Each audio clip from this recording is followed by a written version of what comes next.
कि हे सौनक, विष्णु भगवान ने जिस तरह कहा था वह तुमसे मैंने कहा, और दूसरी बात जो हुआ है वो हमसे पूछो।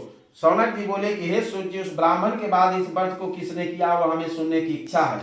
सूर्य जी बोले कि हे मुनियों, जिसने व्रत को किया हुआ सुनिए। एक समय निज धर्मानुसार निज बांधवों के साथ में व्रत करने को उद्यत हुआ। उसी समय एक लकड़हारा वहां पर आया।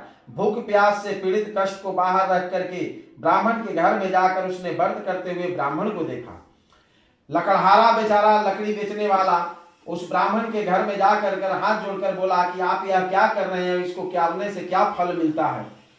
ब्राह्मण वह विस्तार पूर्वक कहिए। ब्राह्मण बोला कि मनोरथ को देने वाला, दुख और शोक को नाश करने वाला तथा सिद्धि को देने वाला वह सत्यनारायण का व्रत है, जिसके प्रसाद से यह धन धन्य आदि प्राप्त हुआ है। यह सुनकर लकड़हारा बेचारा बहुत प्रसन्न हो गया, खुश हो गया, और प्रसाद को खाकर और जल पीकर वह भगवान श्री सत्यनारायण का ध्यान करता हुआ अपने नगर को चला गया कि आज लकड़ी बेचने से जो द्रव्य प्राप्त होगा उसी से मैं सत्यदेव का उत्तम व्रत मैं अवश्य करूंगा।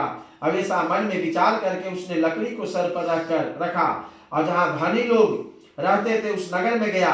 अबूझ लकड़हारे को दुगना धन प्राप्त हुआ और वह अत्यंत प्रसन्न होकर सुंदर केले का फल, शक्कर, दूध, घी सबको लेकर आकर घर में अपने भाई बंधुओं को बुलाकर विधि से सत्यनारायण का व्रत किया, और उस व्रत के प्रभाव से लकड़हारा धन पुत्र से युक्त हो गया और इस लोक में सुख पाकर अंत में सत्य लोक को चला गया।